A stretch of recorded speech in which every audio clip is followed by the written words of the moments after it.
Welcome back to my 31 days of summer barbecue. Now we have tons of barbecue recipes coming out over the next month. So hit that like button, hit that subscribe button, and make sure you hit the bell so you don't miss a trick and you catch every single one. Pavlova, let's get it.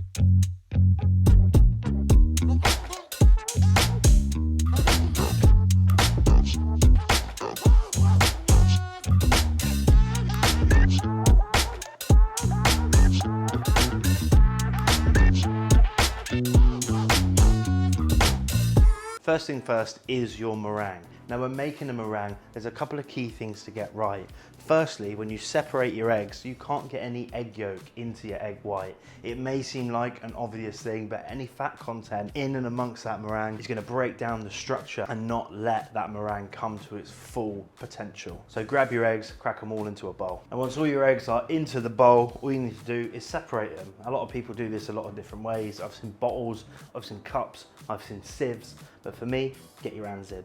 You're gonna lift out that egg yolk with your fingers, let the white drip through, and then just take that away into another bowl. Now we're at the stage where we have the egg whites separated. Very, very simply, just chuck them into a machine. When it comes to adding the sugar, you'll hear a lot of different things. Wait till soft peaks, wait until you can see a certain volume of the egg white. It's all nonsense. That comes from old school days where they didn't have machines. It took longer to whisk up the egg whites, so they'd whip them a little bit before they added the sugar. Now we've got these hoofing great machines that do all the hard work for us, so all the sugar goes straight in. And to help with the structure and the chewiness, a touch of corn flour too. And when flavouring your meringue, you can use any flavour that you want. Pink peppercorns come to mind, maybe thyme, maybe a little bit of rosemary. You could go cardamom also. Any spice you have in mind, cinnamon maybe, you can use. But for me, very classic, it's a vanilla pod. Vanilla essence if you can't get hold of one. So in half, you scrape the seeds and then that goes straight in. Once that's in there, drop the lid down and then whisk her up. We're gonna go medium high speed for about 10 minutes. You can't over whisk it at this stage because the sugar is in there and it's created that bond, it's created the stability. So leave it on for as long as you have. 10 minutes is fine. It's been going for about 10 minutes and it's absolutely stunning. Thick, whipped, got a beautiful consistency to it. You can see the seeds dispersed throughout. It's lovely and light. Just scoop it out and just plop it onto the tray. And when it's on the tray, we want to kind of manipulate it into a circle. You want little peaks and troughs just to catch all that cream, catch the juice. But as long as it's about the size of the plate you're going to put it on, that's absolutely fine.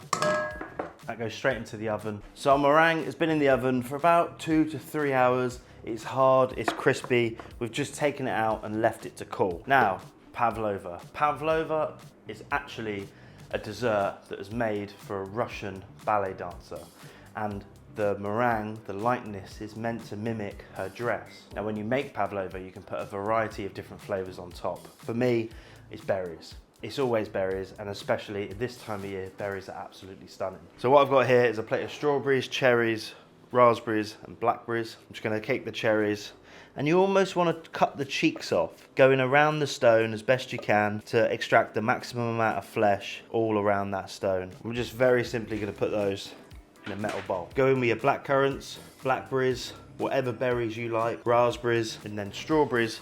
We're just going to take the tops off, the green bit, and then cut them into quarters, just because they're a little bit bigger and we want them to break down when we start to macerate, and they go in. Now at this stage, when you're bang in the middle of summer, all the fragrance, all the fruitiness is absolutely at its peak when it comes to these berries. So all you need to do, in my opinion, is sweeten them slightly and macerate them with a little bit of sugar. What the sugar is going to do is going to break down the structure of those berries, bring out the flavor, and just add to that sweetness. All the fragrance, all the perfume from those stunningly ripe summer berries will meld and mold together. A couple of tablespoons, and then we're just going to muddle, fold those all together until they're nicely coated. What's going to happen now over the next 20 minutes is the sugar is going to start to break down and extract the juice and the moisture from those berries, creating its own little sauce and its own little coulis. Now you don't need to add any heat to this, you don't need to do anything to it, you just need to leave it on the side and let time take its toll. And while that's macerating, let's get the cream done. Get yourself some double cream, heavy cream into a metal bowl. The reason we use metal is because metal holds the temperature a lot better than say porcelain or glass. So it's going to make sure this cream doesn't heat up too much and it doesn't split. Sugar, caster, icing, whatever you have, to be honest. Get it in, good couple of spoons, and now the flavouring. Stunning vanilla pod. Down to the board. We're just going to take that in half. Very simply scrape out those seeds straight into the cream, grab our whisk, and then get to work. It's going to take about maybe 5 minutes of whisking to get this to a soft peak. So we take the cream out of the bowl and just gently place it on top of the meringue. Now with the palette knife or the back of your spoon, we're going to push it and sort of tease it around, creating a little bowl for our berries to sit in. You'll notice our berries are juicy, the moisture has been extracted. So at this stage, you just spoon on over the top and pile those berries high all over your stunning meringue, beautifully whipped cream. And that is it, our perfect summer dessert, done and dusted. This is a super simple and serious dessert for you to make this summer or whenever you feel like it, to be honest. The meringue is really easy. We've taken all of the hard work out of it.